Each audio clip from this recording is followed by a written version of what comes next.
ভালোবাসার মানুষটাকে মেরে ফেলেছে।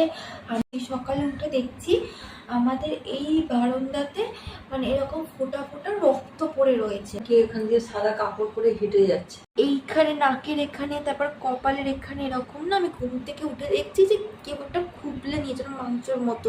তো আমাদেরকে আবারও ধাক্কা মেরে ফেলে দাও। তো একবার এমনভাবে ধাক্কা মারা হয়েছিল মাকে, তুমি বলো সেটা যে তোমার মাথাটা কিরকমভাবে ফেটে গেছিল। আমার মাথা ফেটে। তখন একটা হাসির আওয়াজ আর একটা তারপর কিরকম একটা কান্নার অদ্ভুত টাইপের আওয়াজ আমার এখনো গায়ে কাঁটা দিচ্ছে। হাই এভরিওয়ান, আজকে আমি ভিডিওটা করতেই চাইনি, আমার মা ফোর্স করলো বলে আমাকে ভিডিওটা করতে হচ্ছে। আজকে আমি তোমাদের সাথে আমার লাইফের ঘটে যাওয়া কিছু এক্সপিরিয়েন্স, যেটা এখনও ঘটছে বলতে পারো, সেটাই শেয়ার করতে চাই, যাতে তোমরাও আমাকে সাজেস্ট করতে পারো এরপর আমার কি করা উচিত। আমার এই প্রবলেমটা স্টার্ট হয় 2018 জানুয়ারি মাস থেকে। আমরা মুসৌরিতে ঘুরতে গেছিলাম। এবার আমরা যে হোটেলটায় ছিলাম, আমার হোটেলটার নাম মনে পড়ছে না এই মুহূর্তে। আমাদের দুটো রুমের দরকার ছিল, কিন্তু ওই সিজনটায় প্রচুর ভিড় হয় বলে আমরা একটাই রুম পেয়েছিলাম। আর যে পাশের রুমটা, ওই রুমটাতে কাজ হচ্ছিলো, আমাদেরকে বলা হয়েছিল। আর ওনার একটা সত্যি কথা বলেছিলেন আমাদেরকে, যে ওই রুমে কেউ একজন মারা গেছিলো 4-5 বছর আগে, তো এখন আর কোনো রকম প্রবলেম নেই, সেই জন্যই কাজ হচ্ছে। তো ঠিক আছে, আমরা একটা রুমে ম্যানেজ করে থেকে যাই। এবার রাত 2টো বাজে, তখন 2টোই হবে না, হ্যাঁ, রাত তখন 2টো বাজে, তখন আমরা আওয়াজ পাই যে দেওয়ালে পেরেক ঠোকার মতো একটা আওয়াজ হচ্ছে। তো এবার অত রাতে কে পেরেক ঠুকবে বা কোথায় বা কাজ হবে? এত রাতে তো কোনো মিস্ত্রি কাজ করবে না। আমরা ভাবি যে কোথাও হয়তো বাইরে কাজ হচ্ছে, তো আমরা তখন ঘুমিয়ে পড়ি। আবার সেম ওই রকম আওয়াজ হয়, তখন আমার বাবা বাইরে বেরিয়ে যায়, গিয়ে দেখে যে কেউ কোথাও নেই। তো তখন আবার রুমে রিটার্ন করে। আবার আমরা যখন মানে ঘুমোতে যাব, তখন আবার সেম আওয়াজ। তখন আমি আমার বাবা মা তিনজনই বাইরে যাই, গিয়ে দেখি যে তখনও কেউ কোথাও নেই, পুরো অন্ধকার। আর আমাদের পিছন দিয়ে না কেউ একটা পুরো বোঝা গেল যে চলে যাচ্ছে, আর গায়ের মধ্যে থেকে একটা ঠান্ডা ঠান্ডা কীরকম একটা ফিল হলো। তারপর আমরা যেই মুহূর্তে রুমে ঢুকতে যাব মানে ভয়তে, তখন একটা হাসির আওয়াজ আর একটা তারপর কীরকম একটা কান্নার অদ্ভুত টাইপের আওয়াজ আমার এখনও গায়ে কাঁটা দিচ্ছে বলতে গেলে। মানে যেরকম আমাদের পরিস্থিতিটা সেই মুহূর্তে ছিল, যে আমরা যে কাউকে ডাকবো, আমাদের সেই মেন্টাল কন্ডিশন বা মাথায় কিছুই ছিল না। তো আমরা তখন রুমে ঢুকে যাই। এবার ঢুকে যাওয়ার পর কোনো রকমে আমরা সেইভাবে রাতটা কাটাই। এবার সকালে যখন আমরা ওনাদের সাথে কথা বলি, কমপ্লেন করি, তো ওনারা তখনও নানাই বলছিলেন যে এখন কিছুই নেই, কিছুই হচ্ছে না। তো আমরা তখন ওখান থেকে বেরিয়ে এসে একটা রুম অন্য হোটেলে যাই। তো সেখানে আমরা থাকি। সেটা আমরা যেটা প্রথমে ছিলাম সেটা অফবিট একটা লোকেশন ছিল, কিন্তু আমরা তারপর যেখানে গিয়ে থাকি সেখানে সবাই ছিল, মানে কোনো রকম প্রবলেম হয়নি। তো আমরা কোনো রকমে ট্যুরটা কমপ্লিট করে ফিরে আসি। তো ফিরে আসার 1 দিন না 2 দিন পর থেকে আমার প্রচণ্ড পরিমাণে জ্বর হতে স্টার্ট করে। তো ঠিক আছে, তো এখনও কোনো রকম প্রবলেম হয়নি, তো আমরা ভেবেছিলাম এটা নর্মাল। তারপর মানে আমার এমন সিচুয়েশন হয়েছিল, আমার মনে হচ্ছিল আমার পাশে কেউ বসে রয়েছে। মানে আমি ওয়াশরুমে পর্যন্ত যেতে পারছিলাম না, এমন কন্ডিশন হয়েছিল। এই যে রুমটাতে আমি এখন ভিডিও করছি, এই রুমেও আমি একা থাকতে পারতাম না। আমার মেন্টাল কন্ডিশন এমন জায়গায় পৌঁছে গেছিলো। এমনকি আমার মা আমাকে খেতে দিত, টেবিলে খাবার রেখে আসতো, গিয়ে দেখতো যে কোনো না কোনো খাবার সেখান থেকে মিসিং।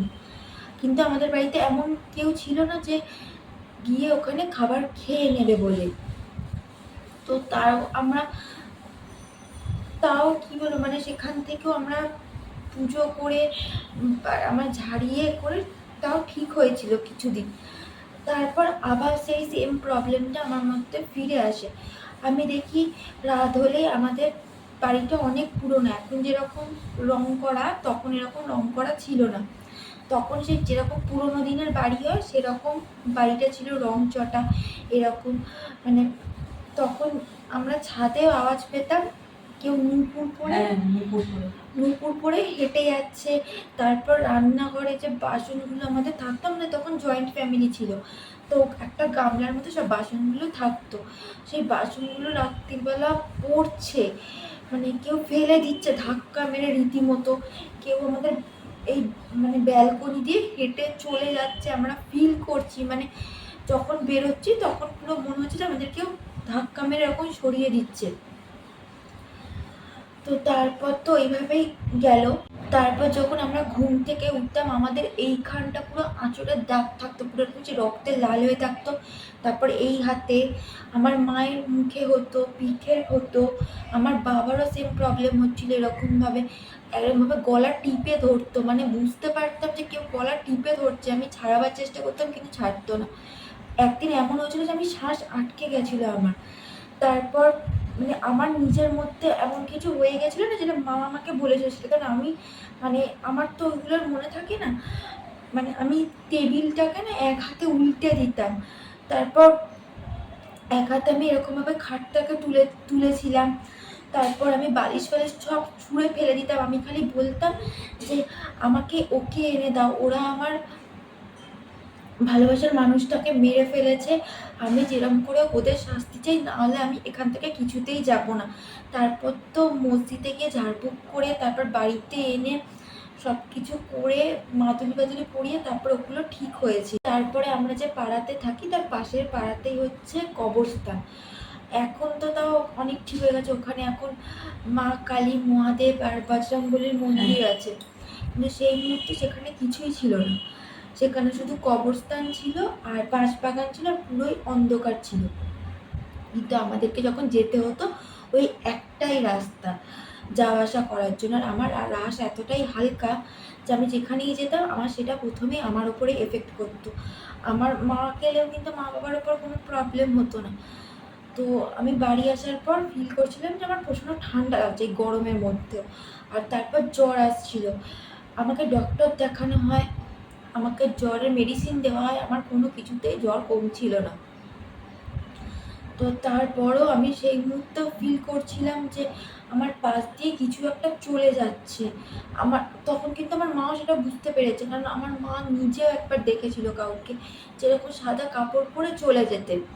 তারপর আমি আমরা যেখানেই যাচ্ছি আমাদের পিছন পিছন যাচ্ছে, আমরা কোনো খাবার খেতে গেলে আমাদের পিছন থেকে চেয়ারটাকে সরিয়ে নেওয়া হচ্ছে, কিন্তু ঘরে সেই মুহূর্তে আমার বাবা যখন অফিস থাকতো আমার মা আর আমি ছাড়া কিন্তু কেউ থাকতো না। তো এরকম করা হতো আমাদেরকে, আবারও ধাক্কা মেরে ফেলে দেওয়া হতো। একবার এমনভাবে ধাক্কা মারা হয়েছিল মাকে, তুমি বলো সেটা যে তোমার মাথাটা কিরকমভাবে ফেটে গেছিল। আমার মাথা ফেটে ফেটে মানে রক্ত বেরিয়ে গেছিল। কিন্তু আমি কিন্তু কোনো ধাক্কা মারিনি, আমি কিন্তু আমার ঘরেই ছিলাম, কিন্তু মায়ের ওরকম হয়েছিল, আমার মা চিৎকার করছে, আমি সেই মুহূর্তে দৌড়ে গিয়ে দেখি ওই রকম অবস্থা, বাড়িতে কেউ নেই যে মাকে নিয়ে যাবে। তো তারপরেও মানে আমরা সেখান থেকেও যে আমি তারপর ওখান থেকে ট্রমাটাইজড হয়ে গেছিলাম যে আমাকে মানে আমি যে কীভাবে ওখান থেকে বেরিয়ে এসেছিলাম সেটা আমার বাবা মাই একমাত্র জানে।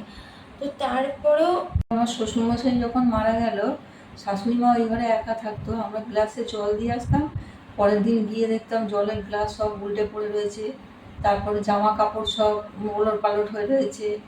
এবার মানে মোমবাতি জ্বালিয়ে দিয়ে এলে সে মোমবাতি দেখতাম ভেসে ভেসে যাচ্ছে, সেই হাওয়ায় ভেসে যাওয়ার মতো। কিন্তু ওখানে কেউ মানে অন্য কোথাও দিয়ে ঢোকার মতো কোনো স্কোপ ছিল না, বললো না। আর আমার না মানে যখন দাদু আমাকে প্রথমে সহ্য করতে পারতো না, সত্যি কথা বলতে, যেহেতু আমি মেয়ে হয়েছি বলে, তো সেটা পরের কথা, সেটা নিয়ে আমি এখন যদি বলতে চাই ভিডিওটা অনেকটা বড় হয়ে যাবে। আর আমি এই ফ্যামিলিতে 40 বছর পর এসেছি। না 40 নয়, 50 বছর। হ্যাঁ, এই ফ্যামিলি বলছি, বংশে 50 বছর পর আমি একটা মেয়ে এসেছি। তবুও আমি যেহেতু মেয়ে ওই জন্য আমাকে কেউই পছন্দ করতো না, কিন্তু শেষের দিকে আমার দাদু আর আমাকে মানে নিজের দিদির মতো আর আমার মাকে মানে নিজের মায়ের মতো দেখতো। এবার আমি পড়তে গেছিলাম, তো আমার বাবা আমাকে ফোন করেছিল যে এরকম দাদুর খুব শরীর খারাপ, দাদু ভাইয়ের, তো তুই তাড়াতাড়ি ফিরে আয়। আমি ভেবেছিলাম যে মানে যেরকম এর আগেও করেছিল শরীর খারাপ, তো আমি ওটাই ভেবেছিলাম, তো আমি বললাম ঠিক আছে আমি আসছি। তো আমি আসার পর দেখি দাদুর কন্ডিশন খুবই খারাপ, আমি ভেবেছিলাম যে দাদু হয়তো ঠিক হয়ে যাবে, কিন্তু দাদু তখনও ঠিক ছিল, মানে তাও তো মানে নিঃশ্বাস নিতে পারছিল। আর দাদু যখন মারা গেল তখন ভোর 5টা না, হ্যাঁ 5টার সময় আমার কাকা অফিসে ছিল, তো কাকা আসার পর কাকাকে দেখে মারা গেছিল। তো মেয়েদের তো শুনেছি শ্মশানে যেতে নেই, কিন্তু এবার আমি শ্মশানে গেছিলাম আমার দাদুর সাথে। আর সব থেকে বড় কথা, মারা যাওয়ার পর বলে না যে মুখে জল দিতে হয়, সবাই জল দিয়েছিল আমাদের ফ্যামিলির। মানে আমি তখন অনেকটাই ছোটো ছিলাম, আর আমার মেন্টাল কন্ডিশন এরকমই ছিল যে আমি খালি দাদুকে বলেছিলাম যে তুমি কেন আমাকে ছেড়ে চলে গেছো। সেই জন্য আমি দাদুকে জলটা পর্যন্ত দিইনি, কিন্তু আমি দাদুর সাথে শ্মশানে গিয়ে দাদুর পাশেই বসেছিলাম। তো ভালো কথা, দাদুর মুখ আপনি হয়ে যাওয়ার পর যখন আমরা ফিরে অনেক কিছু রিচুয়ালস থাকে না, তো সেগুলো করার পরে যখন আমরা রাত্রে যখন শোয়ার পর দেখি যে কেউ একজন সাদা পাঞ্জাবি পরে রীতিমতো এখান দিয়ে হেঁটে যাচ্ছে। এবার রান্নাঘরে আমরা ভয়তে যাইনি, তখন 12টা 12:30 বাজার ওদিকটা না আমাদের পুরোই অন্ধকার, মানে ওই রান্নাঘরের ওদিকটা। তো তখন না কেউ মনে হচ্ছে যেন খাবার নিয়ে খাচ্ছে, আমরা পুরো ঘর থেকে শুনতে পাচ্ছি, কিন্তু আমরা বেরোবো যে সেই সাহসটা নেই। তারপর আমরা এই রুমে, আমি, আমার মা, আমার বাবা ছিল, আম্মাকেও নিয়ে চলে এসেছিলাম, কারণ আম্মা ওই রুমে আম্মাকে রাখা হয়েছিল, কিন্তু আম্মাকে না মনে হচ্ছিল যেন কেউ ধাক্কা মেরে নিয়ে যাচ্ছে বা তার কাছে টেনে আনছে। তো আম্মা চিৎকার করে উঠেছিল। তো আমরা এখানেই 4জনে ছিলাম। তো তারপর মনে হলো যেন আমাদের এই রুমের মতো দরজা কিন্তু লক করা ছিল, কেউ যেন একটা ঢুকে পড়ছে, ঢুকে এবার রীতিমতো আমাদেরকে ঘরের মধ্যে সে মানে এত উপদ্রব করছে, মানে বোঝাতে পারবো না, মানে সমস্ত জিনিসপত্র ফেলে দিচ্ছে, মানে পাশে বুঝতে পারছি যে কেউ শুচ্ছে। এবার আমার মাথার মধ্যে না কেউ একটা হাত বোলাচ্ছে, এবার আমার মা না ঘুমিয়ে পড়েছিল ততক্ষণ। আমি মাকে জিজ্ঞেস করছি যে মা তো কোনো সাড়া দিচ্ছে না, কারণ মা তো ঘুমোচ্ছে।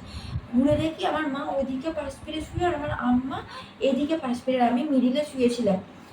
তো সেই মুহূর্তে আমি যেভাবে চিৎকার করে উঠেছিলাম, তো তারপর দেখছি যে আমার এরকমভাবে কেউ আমাকে জড়িয়ে শুয়েছিল। আমার দাদুভাই লাস্টে বললাম খুবই ভালোবাসতো আমাকে, ছেড়ে থাকতে পারতো না। তারপরে বুঝতে পারলাম যে ওটা আমার দাদু, মানে ওই রাতটা যেভাবে আমরা কাটিয়েছি, সকালে উঠে দেখছি আমাদের এই বারান্দাতে মানে এরকম ফোঁটা ফোঁটা রক্ত পড়ে রয়েছে। কারোর কিছু হয়নি। আমি মাকে জিজ্ঞেস করেছিলাম যে তোমার কিছু হয়েছে বা কোথাও কেটে গেছে, আমার আম্মাকে বাবাকেও জিজ্ঞেস করেছিলাম। আর আমার দাদুর না প্রচণ্ড রাগ ছিল, মানে আমার কাকার সাথে যখনই আমার দাদুর ঝগড়া হতো, আমার দাদু কাঠারি দিয়ে দাদুর মাথা ফাটিয়ে ফেলেছিল। এবার আমি সেটা জানতাম না, আমি অনেকটা পরে শুনেছিলাম। তো এবার সেই রক্তগুলো না আবার দেখি যে এই বারান্দার মধ্যে পড়ে, তখন বুঝতে পারলাম যে তার মানে আমার দাদুই এসছিল। তারপর মিষ্টি দেওয়া হতো, সেই মিষ্টিগুলো খেয়ে এবার দেখতাম যে এই রান্নাঘরে যে সিঙ্ক আছে, ওই সিঙ্কে গিয়ে বাসনগুলো মেজে আবার পরিষ্কার করে রেখে দেওয়া, কিন্তু আমার মা কিচ্ছু করেনি না। আমার কথা তো আমি বাদে দিলাম, কারণ উনি করেন না ওসব।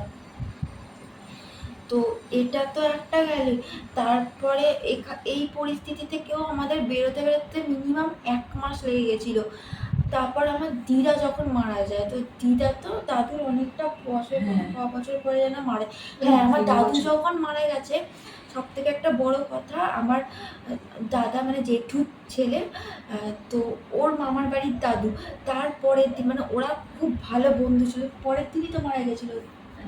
পরের দিন না, তাহলে 10 দিনের পর। 10 দিন পরে না, 3-4 দিন পরে, অতদিনও লাগেনি। 10 দিন 10 দিন 10 দিন পরে তো আমার দাদার দাদু, মামার বাড়ির দাদু মারা যায়।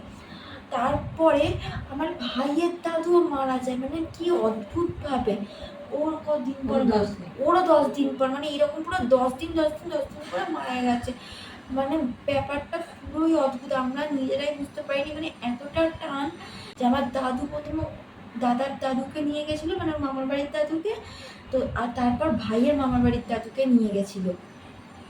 তো মানে এই মানে একটা অসুচ কাটাতে না কাটাতে আরও 2টো অসুচ, মানে এই কন্ডিশনটা যে আমরা কীভাবে ফেস করেছি সেটা আমরাই জানি।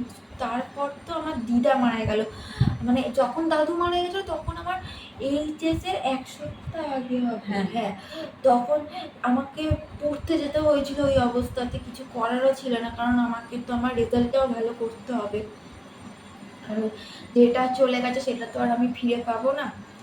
আর তারপর আমার মা যখন মারা গেল, তার আগের দিন আমি দেখলাম যে এখান দিয়ে কে হেঁটে একটা সিঁড়ির ওপরে যাচ্ছে সাদা সাদা শাড়ি শাড়ি পরা। পরে। আর আমাদের বাড়িতে এরকম কেউ নেই না, সাদা শাড়ি পরবে। আমি আবার এসে ওকে মেয়েকে জিজ্ঞেস করলাম যে কি রে তুই কি ওখানে গেছিলি আর ওদিকে? আমার তখন একটা অ্যাক্সিডেন্ট হয়েছিল, আমি মানে উঠতেও পারবো না, কারণ ওটা একটা অন্য ইনসিডেন্ট, আমি বলতে চাই না। আমার চোখ দুটো পুরো নষ্ট হয়ে গেছিলো, তো আমি পাস্টে একদম বিশ্বাসী নেই, সেই জন্য আমি শেয়ার করবো না এখন। তারপর আমার মনটা খুব খারাপ লাগছিল, ওই জন্য ভাইকে আবার ফোন করলাম যে ভাই মা কীরকম আছে। বলছে মা তো এখন ভালো আছে। এবার যাই হোক রাত্রিটা কাটলো, পরের দিন সকালবেলা আবার ভাইয়ের বউ ফোন করেছে, করে বলছে যে ছোটি মায়ের শরীরটা ভালো নয়, এক্ষুনি আসুন। এবার আমাদেরকে ওই পরিস্থিতিতেই চলে যেতে হয়েছিল, আর বাবা অফিসে গেছিল, জানাবো যে সেই সময়টুকু আমরা পাই না। তো এবার গিয়ে দেখি আমার দিদা মারা গেছে। এবার আমার মামার বাড়িটা না গ্রামে, মানে যেখানে রাত্রি 6টা, রাত্রি বলছি সন্ধ্যে 6টার পরেই পুরো ফাঁকা হয়ে যায়। মামার বাড়ির পিছনেই বাঁশ বাগান আর সামনেই একদম পুকুর। আর আমার মামার বাড়ির আশেপাশে কোনো বাড়ি নেই। না এই দুটো বলছি, মানে এইটুখানি এগিয়ে গিয়ে একটা রাজবাড়ি, যারা এখন আর ওখানে কেউই থাকে না, সবাই কলকাতাতেই থাকে, শুধু একজন কেয়ারটেকার আর ওনার ফ্যামিলি থাকে না, থাকে। তো এবার আমাদের মানে দিদার সব কাজ বাজ সেরে, তো আমাদের বৃষ্টিও হচ্ছিল, প্রচুর বৃষ্টি হচ্ছিল। তো এবার আমাদেরকে মামা বলে থাকতে, মামারা তো আমরা থাকি না, তো চলে আসি। এবার বাড়িতে, এবার ওখানে না ওরা কেউ মানে রাতে ঘুমাতে পর্যন্ত পারেনি, কারণ ওরা দিদাকে পুরো দেখতে পায়। এবার দেখেছে পুরো মানে সামনে বসে রয়েছে এরকমভাবে।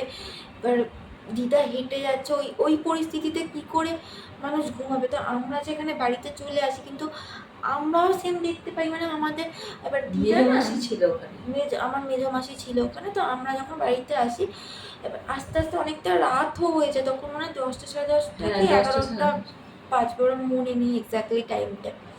তো এবার আমরা যে রুমটাতে শুই, মানে এই রুমটা আমাদের, তো এখানে না দেখতে পাই যে কেউ একটা হেঁটে যাচ্ছে সাদা শাড়ি পরে। তারপর অদ্ভুত অদ্ভুত কাণ্ড ঘটে, মানে যেগুলো বোঝাতে পারবো না। তারপর পুজোর আগে ছিল না, পুজোর সময়তেই ছিল, পুজোর সময়তেই ছিল ওই ষষ্ঠী এরকম দিন। তো এবার মায়ের কন্ডিশনও ঠিক না। এবার কি বলবো, মানে এবার ওইখানে আওয়াজ হচ্ছে, এবার কেউ নেই কোথাও কিছু, মানে সমস্ত জিনিসপত্র দেখতে পাচ্ছি না, দেখতে পাচ্ছি না, আওয়াজ শুনছি, তারপর ফিল করছি, এবার পাশে কেউ রয়েছে ওরকম ফিল করতে পাচ্ছি। তারপর একটা আমার দিদা নুপুর পরতো, তো ওরকম নুপুরের একটা আওয়াজ আসছে। তারপর দিদার হাতে চুড়ি থাকতো একটা, সবসময় মনে হতো চুড়ি পরে, সবসময় মনে হতো না চুড়ি পরে আবার কি হাঁটে, না না চুড়ি পরে মানে যাচ্ছে, এরকম চুড়ির আওয়াজ হতো, চুড়ির আওয়াজ হতো, ওরকম আওয়াজ হতোই, ওটা আওয়াজ হতো না। হচ্ছে। তারপরে আমাদের ছাদে এরকম নুপুরের আওয়াজও হতো। এবার আমার মা ছাদ থেকে হেঁটে যাচ্ছে। হ্যাঁ, এবার মা একদিন পুজো করতেও গেছিল, মা এবার এসে বলছে, মানে মা নিজে দেখেছিল। তুমি যে কি দেখেছিলে? আমি দেখেছিলাম যে এরকম ছাদের ওপর দিয়ে, মানে আমি ঠাকুর ঘরে বসে আছি তো পুজো করছি, আর মনে হচ্ছে যেন এখান দিয়ে কেউ চলে গেল। হ্যাঁ, চলে গেল। এবার মা খুব ভয় লেগেছিল, আমি আবার তাড়াতাড়ি করে ঠাকুর ঘরে মা নেমে এসে চিৎকার করছে। এবার তখন 6:30 7টা বাজে। তারপরে না ওইভাবেই আমাদের কাটছিল তখন, মানে তখন আবার ওরকম হচ্ছিল যে গা মানে এরকম চিড়ে দেওয়ার মতো। এবার এমন একটা দিন গেছে যে আমি রাস্তা ক্রস করতে গিয়ে সামনে গাড়ি চলে এসছে। তো এবার আমি জানি না ওটা তখন আমাকে কে বাঁচিয়েছে। এবার আমি দেখছি যে মানে আমার পুরো হাতটা টেনে ধরেছে পিছন থেকে, যাতে না আমার কিছু হয়। আমি ঘুরে দেখছি যে কেউ নেই কোথাও, কিন্তু আমাকে বাঁচিয়েছে। তো এরমভাবেই চলছিল। তারপর অনেক কিছু ঘটেছে। আমার বাবার অ্যাক্সিডেন্ট হয়েছিল, মানে সাইকেলে বাবা যাচ্ছিল একটু, তো তখন সাইকেল নিয়ে পড়ে যায়, সামনে লরি আর বাস চলে আসে, কিন্তু আমার বাবার কিচ্ছু হয় না, আমার বাবা পুরো বেঁচে যায়। ওরমভাবে বাবাকে বাঁচিয়ে দেয়, হাতে পায়ে একটুখানি লেগে গেছিলো আর কি। তো তারপরে এইভাবে আমাদের সিচুয়েশান আবারও একবার আমরা একটা স্টেপ পার করি, তো সব কিছু নর্মাল হয়ে গেছিলো। কিন্তু রিসেন্ট আমার সাথে আবার 1 সপ্তাহ ধরে আবার এরকম ইনসিডেন্ট হচ্ছে। আমি বুঝতে পারছি না কী হচ্ছে। আমি যেখানেই যাচ্ছি আমি ফিল করছি আমার সাথে সাথে কেউ যাচ্ছে। এই গরমের মধ্যেও মনে হচ্ছে আমার পাশে কেউ একটা বসে আমার গায়ে হাত বোলাচ্ছে, এরকম পুরো টাচ করছে, সেটা তো আমি ফিল করতে পারবো যে কেউ একটা হাত দিলে, কিন্তু কেউ কোথাও নেই। তারপর এগুলো দেখা, হ্যাঁ, এই যে ছড়ে যাও। হ্যাঁ, তারপর আমি জানি না তোমরা দেখতে পাচ্ছ কি না, এইখানে নাকের এখানে, তারপর কপালের এখানে এরকম না, আমি ঘুম থেকে উঠে দেখছি যে কেউ একটা খুবলে নিয়ে যেন মাংসের মতো। তো কেউ তো আর পাগল নয় যে আমার সাথে এরকম করবে। আর আমার রুমে আমি আমার মা বাবা থাকি, আমার মা বাবা তাদের মতো থাকে, আমি আমার মতো ঘুমাই। আর তারা পাগল, আর আমি নিজেও পাগল নই যে আমি এগুলো আমার সাথে করব। তো এইগুলো আমার সাথে রিসেন্ট হয়েছে। তারপরে আমি মানে একটা ফিল করতে পারছি, মানে যেটাকে তোমরা বলো ব্যাড টাচ, ফিজিক্যাল অ্যাটাচ, তো ওরকম না মানে আমার সাথে একটা হচ্ছে, আমি পুরো ফিল করতে পারছি। কিন্তু আমি যখন ঘুরছি আমার পাশে কেউ কোথাও নেই। তারপর আমি যখন খেতে যাচ্ছি আমার পাশে যে চেয়ারটা, আমি বুঝতে পারছি কেউ একটা বসে রয়েছে। তারপর এখান থেকে হেঁটে যাচ্ছে, এবার চুলটাকে পুরো রকম আমি টেনে ধরছে, আমি চুলের মুঠিটাকে, যেটা আমার প্রচণ্ড পেন হচ্ছে, এখানে এখনও ব্যথা। ইভেন কালকে রাতেও আমাকে এরকমভাবে যখন টাচ করা হয়, আমি ঘুরে দেখছি আমার পাশে কেউ নেই। আমার মা তখন ঘুমাচ্ছিল, মাকে ডাকতে পর্যন্ত পারিনি। তো এরকম আমার সাথে এখন ইদানিং আমার এরকম ইনসিডেন্ট ঘটছে। তো আমি এটা এখন আর বেশি কিছু বলতে পারছি না। আমি এখন পর্যন্ত যে নিজেকে ঠিক রেখেছি, মানে ঠিক আছি, তোমাদের সামনে আমি বসে আছি, সেটাই আমার জন্য অনেক। তো আমি আর ভিডিওটা এখন এই মুহূর্তে বড় করতে পারছি না, কারণ ভিডিওটাতে যদি আমি আবার বড় করি তাহলে এমনি অনেকটা বড় হয়ে গেছে, আমাকে এখন এডিট করার সময় অনেক কিছুই কাট করতে হবে। তো এইভাবে চলছে, জানি না আমার এরপর কি করা উচিত। তোমাদের সাথেও যদি এরকম কোনো ইনসিডেন্ট ঘটে থাকে বা ঘটছে এখনও, তোমরাও আমাকে প্লিজ কমেন্ট করো আর আমাকে সাজেস্ট করো আমার এরপর কি করা উচিত। তো চলো, তোমরা যদি জানতে চাও যে এরপর আরও কী কী ঘটছে বা আমি আরও কী ঘটেছে, তাহলে আমি অবশ্যই তোমাদের সাথে শেয়ার করবো সেগুলো। তো চলো।